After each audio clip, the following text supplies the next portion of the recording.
জাতীয় সংসদ নির্বাচন ঘিরে দেশে এখন পর্যন্ত ভোটের পরিবেশ শতভাগ অনুকূলে রয়েছে বলে মন্তব্য করলেন নির্বাচন কমিশনার আনোয়ারুল ইসলাম।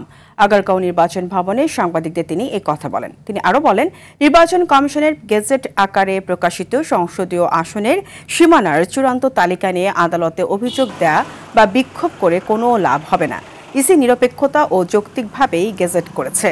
2-1 সপ্তাহের মধ্যেই নতুন রাজনৈতিক দল নিবন্ধন নিয়ে চূড়ান্ত সিদ্ধান্ত নেওয়া হবে বলেও জানান তিনি।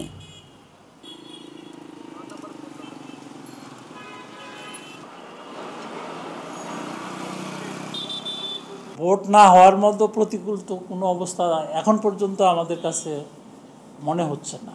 আমরা তো আমাদের রোডম্যাপ দিয়েছি অলরেডি।